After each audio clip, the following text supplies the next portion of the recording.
Welcome to Goshen Prepping. Thank you for joining us. We need to talk about EMPs.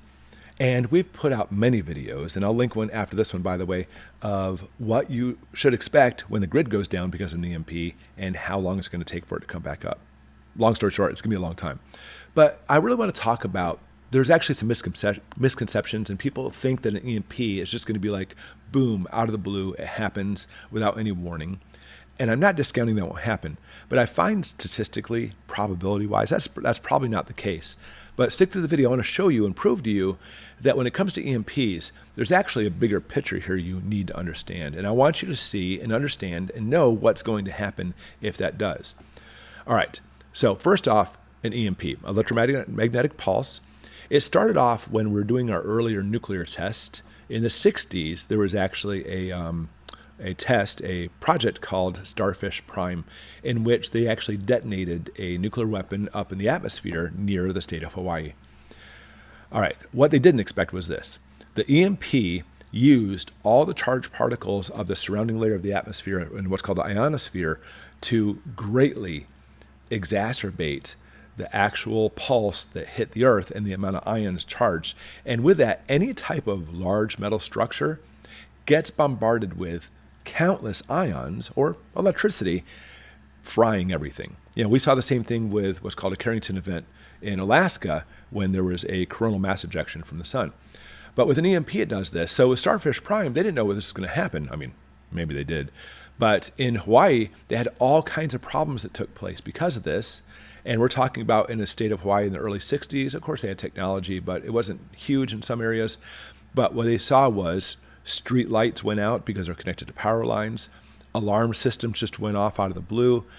Telephone companies became seriously disrupted because the microwave dishes that sends transmissions across islands completely got fried. And today, think about modern America compared to like 62 in Hawaii. How many power lines do we have now? How many microwave dishes and street lamps, and how much everything's connected to the grid obviously would be extremely catastrophic if an EMP went off. So electromagnetic pulse, it's not simply about a nuclear weapon because up in the atmosphere it doesn't really do much, but the electromagnetic pulse could easily send us back into the agriculture age in which electronics and stuff, at least for a while, a few years, mind you, are not going to happen. Okay, so if the U.S. does get hit by an EMP, how is it going to happen? First off, here's one of those things as a nuclear expert. I want you to understand this whole fallacy of a suitcase bomb. Really, nuclear bomb, that is not realistic. You could have a dirty bomb put into like a suitcase, perhaps, like maybe like an attaché case. That's how they show it in the spy movies. And if that goes off, it's going to put just radioactive material everywhere and kill lots of people, but the detonation isn't really going to do a whole lot. If you actually want to have a nuclear detonation, like a nuclear bomb, you're going to have a pretty hefty, large size suitcase to make that happen. Not to mention, post 9/11, we have radiation detectors everywhere, by the way. You understand this. There's actually a lot of states, not all of them, unfortunately, but a lot of states on the state patrol, the state troopers actually have nuclear sensors in their car. So if they pass by you, it goes off and they'll pull you over. And I'll even tell you this as a doctor, because if you actually go in for some kind of radiation therapy, you'll actually have to take the prescription with you, because if you get pulled over, they want to make sure, oh, you're just getting your thyroid zapped and you don't have a nuclear bomb in the back of your car. So as far as a nuclear detonation occurring in the United States just from a bomb being moved somewhere, I'm not saying it couldn't happen. It certainly could. But since 9/11, the odds of that happening have drastically decreased. So that's an EMP. You have to understand that if we actually want an EMP set off, somebody might try to carry a nuke in the United States. It's not going to happen, practically or statistically speaking. So it's got to be missile launched. An ICBM, for example, an intercontinental ballistic missile. And we're looking at coming in from like Russia, North Korea, China. I mean, going from North Korea to Hawaii is going to be shorter, like maybe 20 minutes. But all those other places, we're looking at probably 30 minutes before that missile hits. So there will be some time. And I'm not even going to say our government has all their crap together and they're going to send the warnings out and alerts out and saying, hey, look, there's an inbound missile and it's going to be an EMP. Even if their systems are working correctly, and they're able to get a warning out to you, hey guys, we just got an alert on my phone, there's a missile coming in.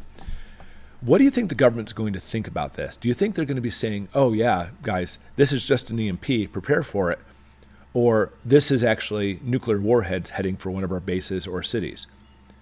How would they know? You ready for this? Unless there's actually some active intelligence they picked up from chatter, they won't know. So a missile coming to the United States is a missile coming to the United States. It may be an EMP, it may be a nuclear missile. And as far as our deterrent systems, we have sensors that actually are land-based, we have sea-based, we have satellite-based sensors to pick these up coming in. And as they head in, we do not know. That very well may be a nuclear missile coming in to actually nuke our cities. So don't think that a nuclear missile or a missile with an EMP, that's different, right? No, it's the same thing. Coming over the continental United States is going to be just suddenly, oh, wow, where'd this EMP come from? We will know it's coming. But that's my point, and that's actually the worst part, because if we see, even if it's just one single missile launched from, let's say, Russia or North Korea, whatever, coming over the continental United States, we have an obligation to retaliate before that missile hits. Because understand that we have all these nuclear games we play, and many of the nuclear missiles coming to the United States are actually aimed for our nuclear silos to take those out before we can launch our missiles. And it's actually set like this little stalemate that's happening right now. So if we see one missile coming over, and we can actually understand the trajectory where it's going, and we can actually try to shoot it down, we have things in place for that as well. But as it's coming over, we're not going to simply say, oh, you know what, guys, it may just be an EMP. No. We're going to launch our missiles. So don't think an EMP out of the blue is going to happen without some kind of major escalation or nuclear war developing because of this. That's the consequence. So where's it going? Military base, going to a city. So we can try to determine its location for an EMP, but understand that a random EMP is not going to be from the ground, somebody carrying a nuke in, and it's not going to come from overhead for a missile. So where's the EMP going to come from? That's the question of the day. Now, I'm going to leave you off with this word.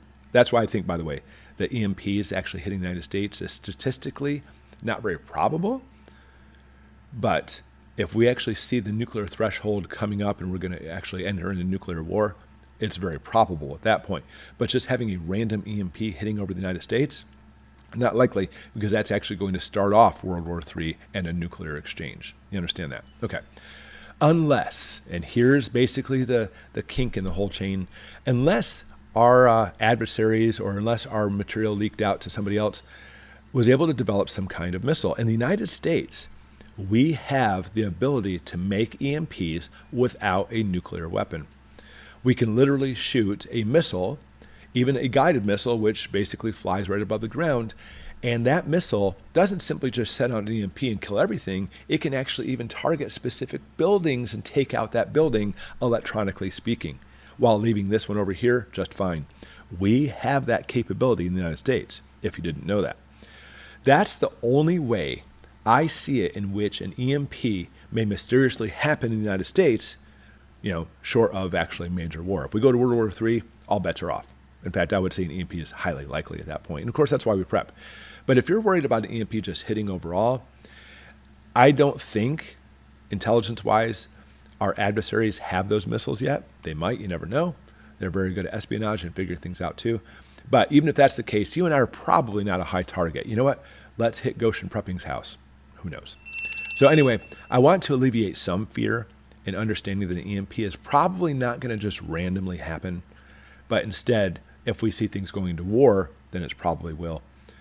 And I want to alleviate for the fact that I know even when the power goes out here, do you do that? To my first thought, oh, it's an EMP. It's unlikely it is, because it would launch into World War III. And honestly, that may be the preemptive strike that actually launches into World War III at that time. So keep an eye on the news. At Goshen Prepping, we'll continue to actually show you things that are happening. And I'll say, guys, this could be heading in that direction. But right now, even with the turmoil in the world, we're actually in a state right now in which I don't think an EMP is something that's probably going to happen. I could be wrong. So we prepare, have your Faraday cage and all that ready as well. But anyways, look at this next video that talks about the catastrophic effects that we will have if and when an EMP does hit the continental United States. Thanks for watching.